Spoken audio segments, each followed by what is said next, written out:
And that, of course, allows the aid agencies an idea of the direction that they were going for. Because we not only mapped where the refugee camps were, but which roads were blocked, and we'd connect with a group called Ushahadi. I don't know if has anybody heard of Ushahadi? Ushahadi is a group where what they do is they take cell phones, they send text messages. So they say, my friend is stuck underneath the rubble of a building, and I'm at this particular location. And I mean it's put in a central repository. But they found out that in Haiti, all the messages were in Creole. So they got the messages translated by people in America and then sent back to the aid workers so that they could go and find out where that person was. So we were working in tandem with Ushadi, and Ushadi knows about us, and they're very keen on using our maps because they can, because the data's free. But I've done development work. My name on OpenStreetMap is Central America, and that's because I was doing some work over there helping an orphanage or a school, or there was the last one was I was teaching people how to use solar cookers. And solar cooking is actually something that I'm interested in here concerning Dadaab, and the reason for that is that in Dadaab they are right on the equator. So the problem with solar cooking, of course, is that you can't cook at night, or when it's cloudy, and that's actually a really big problem, because there's groups that have gone out and they've tried to introduce solar cookers, and they've actually caused the women try to cook with the solar cookers. It doesn't cook properly that day because the meal isn't on the table. Then their husbands end up beating them up. If it's badly implemented, it just doesn't work. But Dadaab is right on the equator, and that means that the sun goes straight overhead, and it rises and sets at exactly the same time. So what you've got is a consistent the energy source coming over, so you can actually plan a meal when it's going to get hot, or how long you can do the cooking. But the first place that we're going to be looking at is I'm going to go to Nairobi. And Kenya is very, very good with open data. It's actually setting very high standards throughout Africa. They're trying to let all the data that they have from government coming open. And there's a great talk, which I'll find a link a little bit later on, of the information minister in Kenya. And he basically found that if you let all this information out, he could actually spot a solution to a problem, which would actually change the end of year debt of Kenya would end up just disappearing. So it would change from a country which is going into debt to a country which is repaying the debt that it needs, but it's starting to clear itself off. And very simple solutions. But I'm going into Nairobi here, and we can see it. Now there's a little place you'll see down here called Kibera, and Kibera is a very big area. It contains about 200,000 people, and all the maps that ever was of Nairobi, it used to just be a big space. It's a little bit of embarrassment to the Kenyan government, because Kibera is one of the biggest slums in Africa. But there was a project that was started by OpenStreetMap, and they decided to start mapping Kibera. And they did this by going in, taking handheld GPS devices, walking around, and just started marking where everything was. So this is the first ever map of this slum, which has got 200,000 people in it. So as we go down, we can actually start seeing the vast numbers of churches and the places where you can actually see the schools. And if we go further forward, we can see the water towers, where you can actually get water. And then kind of going further forward, we can actually get to see just all the different aid agencies that are there. And this is just astounding that this is the first time that they're able to do it. And this is very difficult mapping, because if you actually look at satellite images, all you see is corrugated iron roofs everywhere, because all the paths that are going between them are really tiny. So you can't really do much in the way of tracing in this particular place. Although I can't spot one at the moment, there are places where they have community lights, and these have been set up by an outside charity, and basically it's just a great big lamppost with a light on top of it, because they know that if you actually have a light source, then it reduces the chance of crime in that area at night. You know, so it's just by having these big lights throughout the slum, then it's making things just that little bit safer. And but also, this particular map of Kibera it's very much owned by the group that are creating it. They're taking a lot of pride in doing that. So it's not a matter of me coming in and suddenly making a map and nobody knowing what it's about. These people have created the map, and they're able to take it and print it out and then print it around the local areas. They actually used a technology which I'm not sure if anybody's necessarily touched on, is walking papers.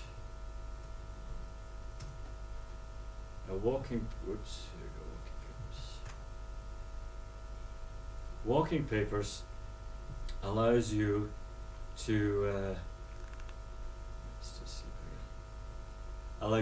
print out the OpenStreetMap data. I think Steve Chilton touched upon this. Sorry? I think Steve Chilton talked about this. All right. Yeah. This one's got the way that they do it. I can open this one up.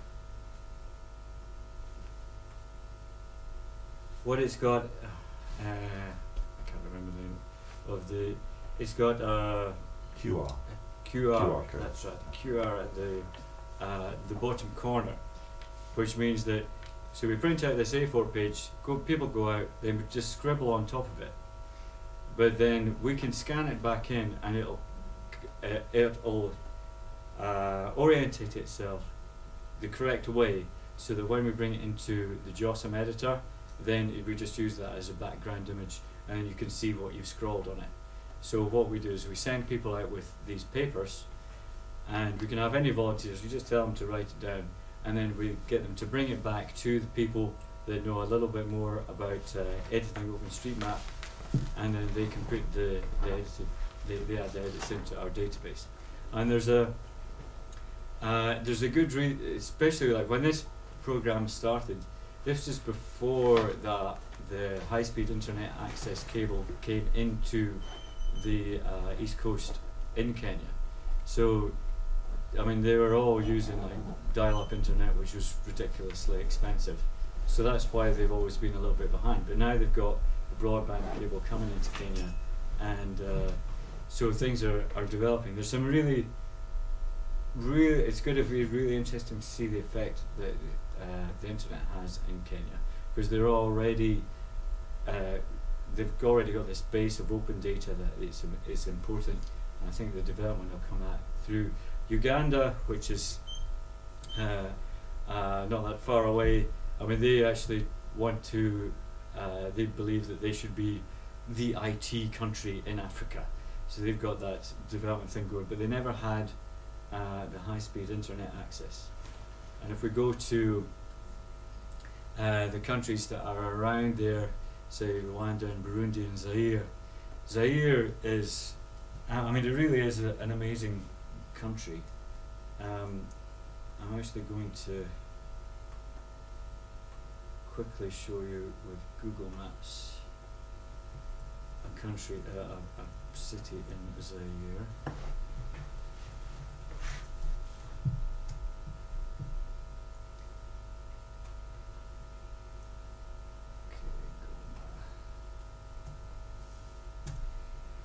I'm going to show it to you in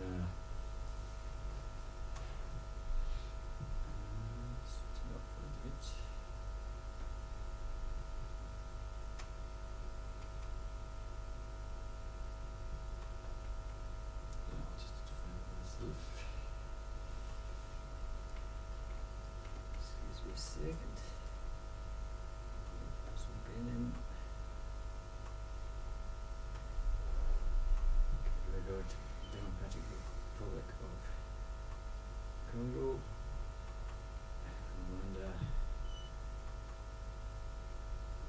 Goma. Okay. I'm just going to point out about Goma, and the reason for that is that I actually was in Goma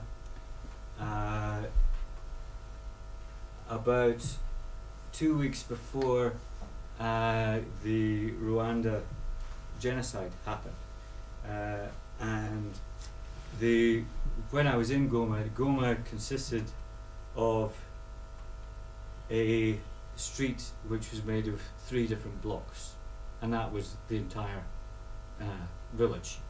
And now, if we can look at it, you'll see, and that was about 20 years ago, and it's just exploded, and that was because basically the Rwanda crisis came up and 250,000 people just walked out of the country, because Rwanda's really small. You can cross it in about 6 hours in a car, and they just left and they went to Goma, and it must have been absolutely hell on earth, because a lot of the countryside around there is just sharp volcanic rock.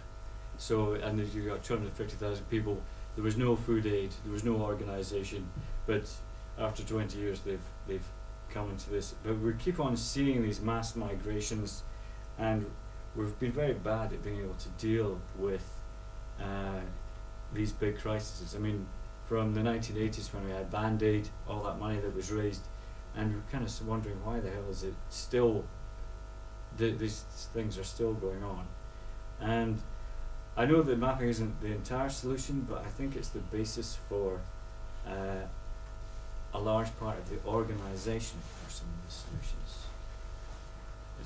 Goma is actually a very interesting place because, as well, just at the side here are the Virunga Mountains, and that's the only place where the gorillas are. So you used to go up to go.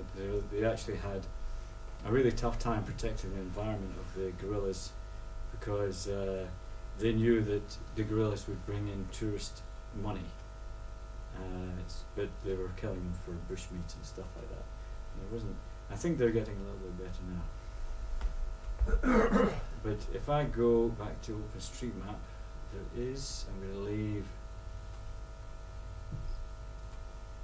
the slum in Kibera, and I'm going to go into a present-day project, which is actively ongoing at the moment. You can actually watch it on day after day and see how things are actually changing. I'm going to Dar es Salaam, capital of Tanzania, and I wonder if you can guess where the project is that we're going to be that they've started mapping. Any guesses? Tanadale slum. So this project actually only started about, if I've got it correctly, they started mapping about 2 or 3 weeks ago. And what they've got is they've got some of the they've got some really good students who are interested in GIS there, but they're also working with the local community and sending them out and teaching them how to do it. So you can actually see that it's kind of halfway done, but if you come back in about a week's time, you'll see more and more that's getting done. And I think that this stuff is really invaluable for the development of say Tanzania, which is, and it doesn't really cost very much. I mean, we've got about £1 billion worth of aid going into Somalia, and nobody, as far as I can see, is talking about maps. And I actually got really pissed off about that, and I started going onto the independent newspaper and started writing heated comments about how there's no maps, because it really wouldn't cost very much money, but just nobody's even willing to start a conversation about how that's there. We've actually just managed, if we actually go and look at Dadaab, which has only really just started, there's a special mailing list called the Humanitarian OpenStreetMap team, and we do have some people from the UN. It's just, I'll go to Garissa. see if we can, there it is there. So if we actually have a look at what's there, this is one of the refugee camps. There's 3 refugee camps, and all we've got is the basically outline of the roads and some of the tracks that are there. And this wasn't even there like 2 weeks ago. I'm going to be start working on that next week. See if we can get a bit more detail in there. But this is the best map of this particular place, and they've been there for 20 years. And it's been known as a refugee camp for 20 years. But I know that there's people from the UN who have started releasing data, and if we actually start looking at Somalia, then if we get down to a certain level, we've actually started importing the names of the villages, and we've put in the administrative borders in Somalia. So when you see on the news, they just talk about a place, but you don't know where it is, you don't know what it looks like, you don't know what's there. And I mean, when I look at the Dadaab refugee camps, I mean, if I was an aid worker, I want to know where are the feeding stations, where's the medical aid, where's the water, where are they getting their wood supplies? Because you've got 300,000 people, if they're all cooking on wood, where do they get wood from? They go out and walk to the nearest wood, chop it down, so you end up getting this big deforested area in the middle of which is effectively a desert anyway, and it just makes things worse. So there's no organisation, and that kind of comes back to the fact that it's so right in the middle of the equator, and we could actually start making large community solar cookers there, which would cook for half the day anyway, but it would give the women more chances instead of going out walking for miles to sit down and relax, not need to worry about those things. A lot of things with solar cookers is that they can actually make money, because if you have the raw ingredients and then you cook it, you've actually added value to what you've got. So there's a reselling going on there. And this is like basic development stuff. So this is the thing that makes me interested in the mapping. But strangely enough, what I started off with was there's a area in Edinburgh which is called Craigmillar. Craigmillar is it comes out as one of the 100 poorest areas in Scotland. So we've got I think that a lot of the techniques that we have we're seeing and mapping out the slums and stuff like that in Nairobi, I mean, it's the same basic kind of problems. We need to be able to make sure that the community gets together and to know what resources they are, to make sure that they realise that they can empower their own group, instead of kind of looking to government. Or there's this kind of strange mentality that, the Americans, they get a brand new president and it's he will either succeed or she will either succeed or they will fail, and he's the only person that can actually do anything about it. But I mean, to be honest, the President and Prime Minister really won't ever understand what it's like in a particular local area, and being able to have a map and take control of what's in that area. I mean, I had a friend of mine, I started mapping this area, and she's a doctor here, and she'd been working there for a good 12 years, and she works in this little medical centre here, and I introduced her and told her that there's a nature reserve which is 5 minutes away from your work, and she didn't even know it was there. And there's a lot of people that I will show you this on Google Maps, because I think this is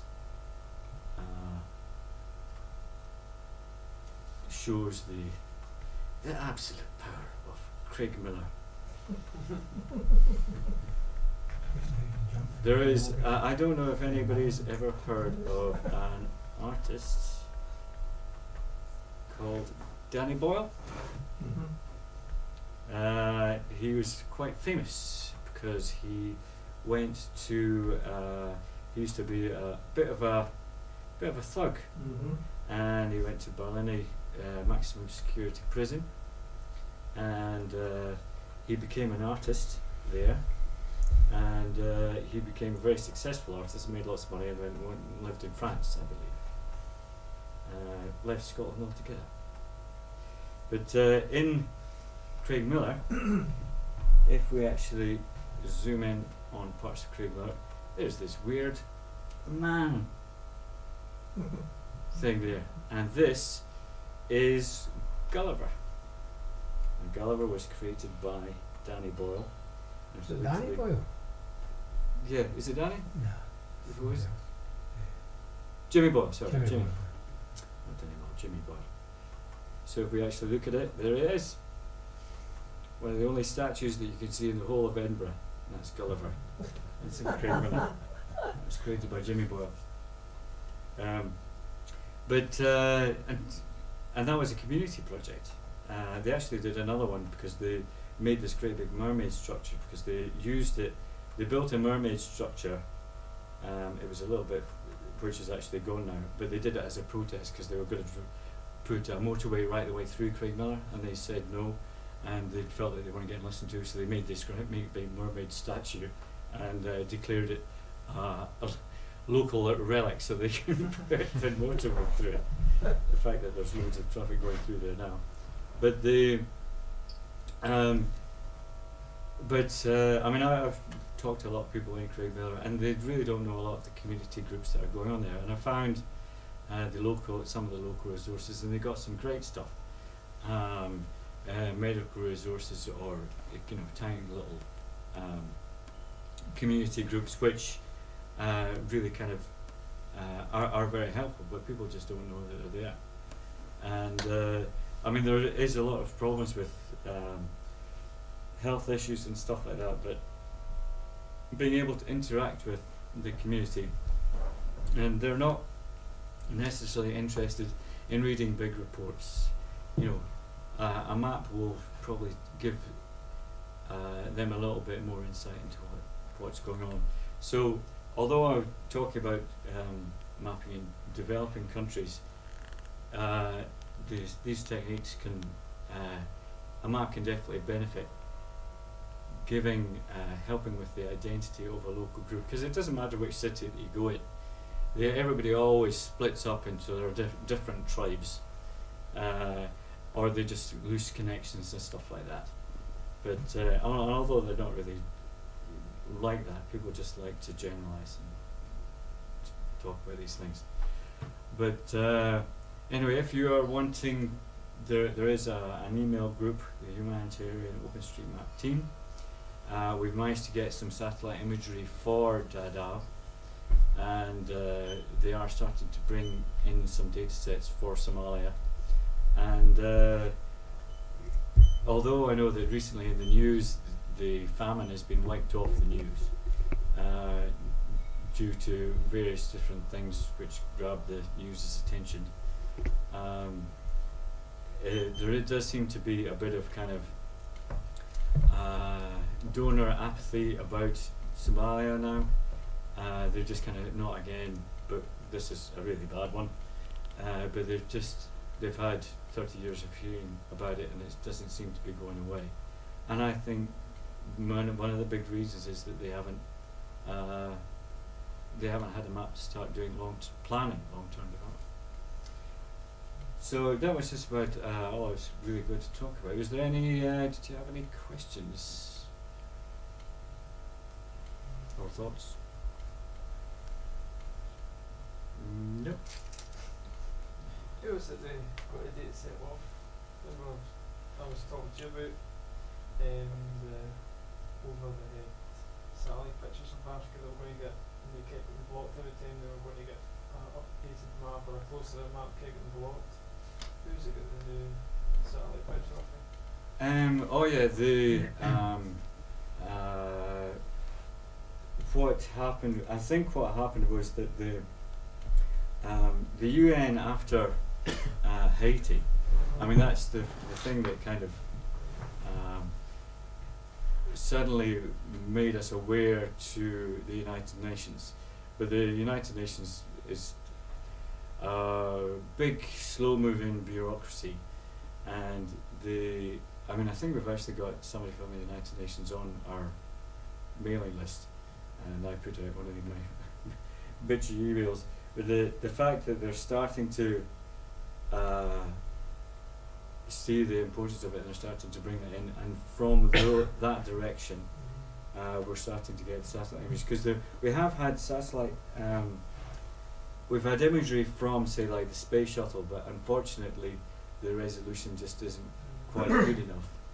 And to be honest, even if I do have satellite imagery, if we were to look at Dadaab, you've got 3 kind of very large residential areas. You can spot out where the schools are, you can spot where the trucks are coming in for the food, but there's usually a kind of a small central township, and I've just got no idea what's in there.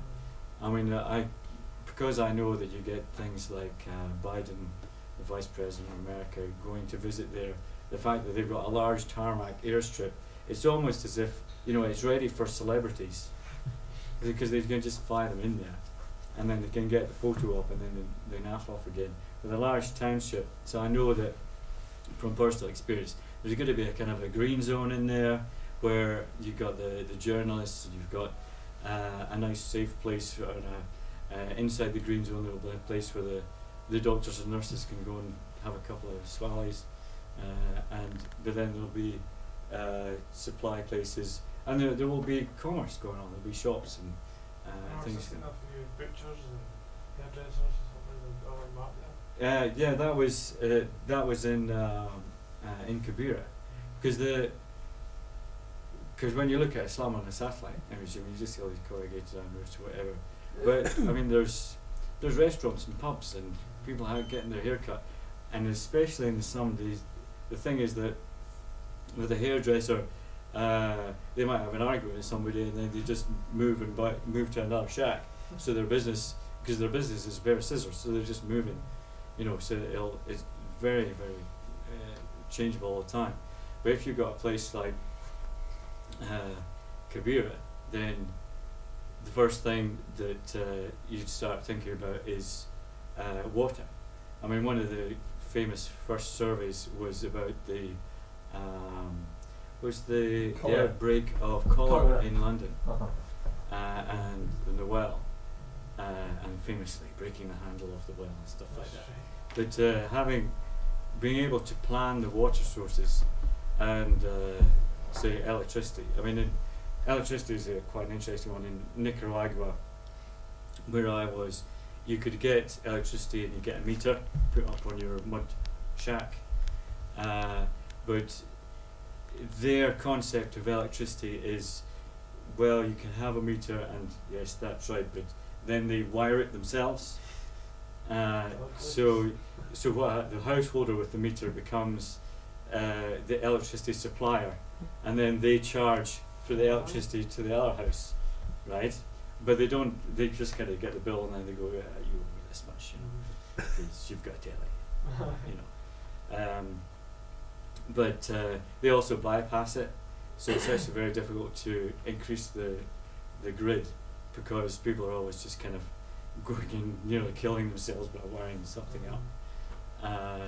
And that's kind of, so how would you supply electricity or light into the Kibera slum? And of course, how are you going to deal with like human waste, toilets, because there's no underlying sewage supply. But the slums that are there are the same, exactly the same things that we had here, and really not that long ago. I mean, my father was a town planner, and the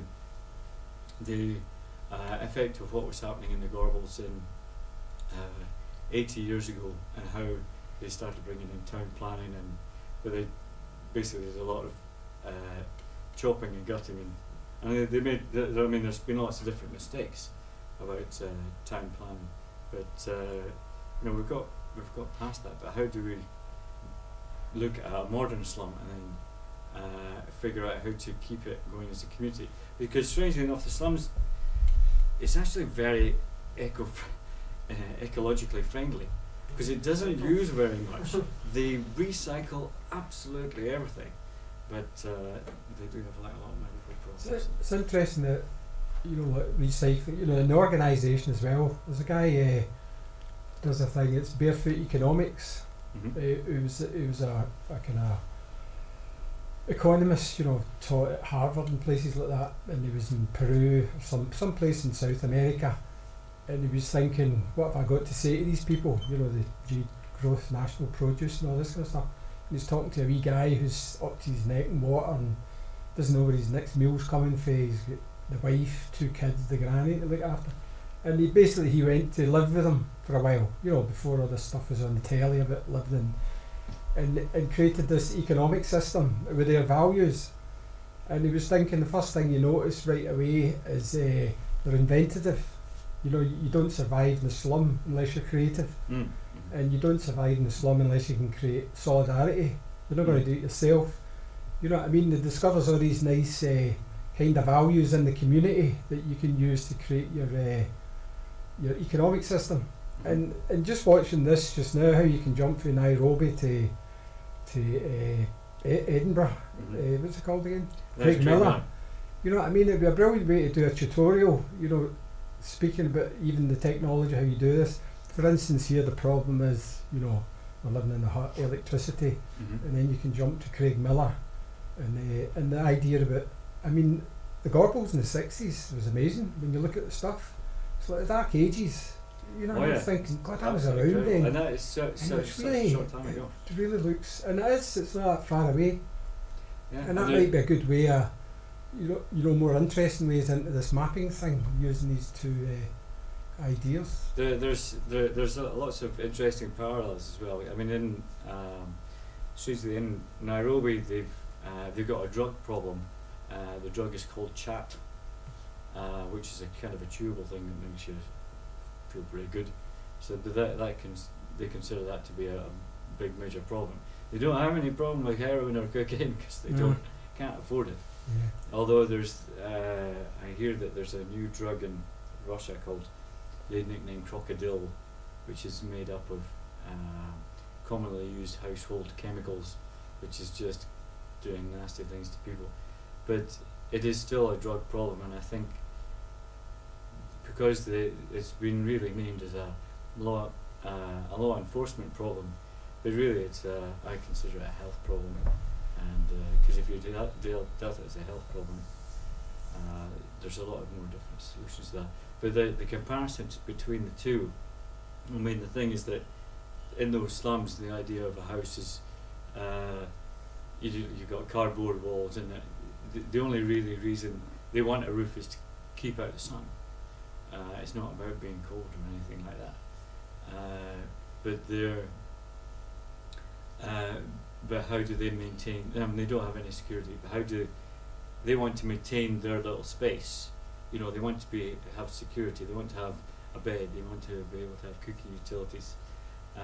But how do you make sure that people look after that? Because if some of they would think it would be absolutely fantastic to have some of the really worst houses that we've got here. How do we make sure that they look after those? How does the community work together to make sure that everybody is healthy and happy? It's a really difficult problem. I don't have a solution for that, but there is comparisons, because it is the same problem. As I said at the beginning, big and complicated. It's not necessarily complicated. It's just that we've got to recognise that it's big, and we need big resources like something like crowdsourcing to start the ball rolling. Because there's some strength with OpenStreetMap and crowdsourcing, but not. You do need to have a consistency of local governance to in long-term development, I think. But there's a balance there. It's neither one or the other. But there's any other questions? I think sorry? I think it's a bit like that, the London thing as well. I've started writing up sort of that, you get the riots in London, and it's basically, what do we do? Do we keep rioting till things get better and stuff? There's no And that was the map thing I noticed in America. The organisation was, you know what I mean, people are doing gardening projects, farming, but it's connected to every other issue in the community. It's to do with the economy, it's to do with this, to do with that. And a lot of these projects, sometimes you need these kind of overarching aims, you know, even if you were speaking about education, health, and you know, just basic things that people need, and that's your kind of overarching aims where you've got some kind of vision about where you're going, you know, and why you're doing the various different kinds of work, which is a lot of what I try to do, is, you know, connecting it, you know, making it relevant for people, because if it's just a thing and it goes on, it doesn't matter how good it's doing. If they don't understand it and it's not relevant to them, they don't really want to get engaged in it, you know, because they've got other things that they need to do. So the more relevant you can make it for people, relevant you can make it for people, you know, the connection of the slums and what happens in poor places, and you know, economics and different things like that. It's quite important. Yeah, I agree. Does anybody have any other questions? Although this is going to be on a slightly different topic, I was talking with you about ITO analysis. Yes. Yes. Sorry, I was talking to you about It ITO. was this. Yeah. Has anybody? Great. I know that you guys know about it. Has anybody here known about ITO analysis? Okay. I'm just going to go to a website.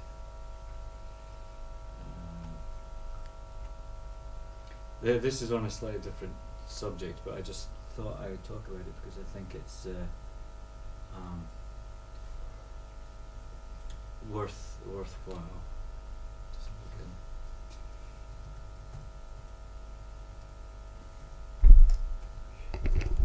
This is a website which does transport analysis, and some people were wondering what, because I've said I keep an eye on like who's doing what, and this is I'll just show you how I do this. This is a default view of Edinburgh, and I can, if I click on sessions, then I can highlight who's doing what. Let's put quiet in Edinburgh. Let's go to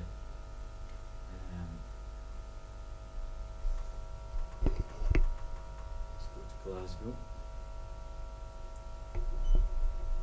Right, so over the last couple of days, I can see the highlighted areas that where people have been editing, and this is the names of what they are doing. GR Binks, Ukmagik. I've never actually heard of a lot of these people. I've heard DR Noble is doing a lot of stuff there, but also, so that's how I can find out kind of what's going on. But this analysis, which was actually talked about earlier, shows the percentage of how many maps how many roads that we've got to go for the whole of the UK.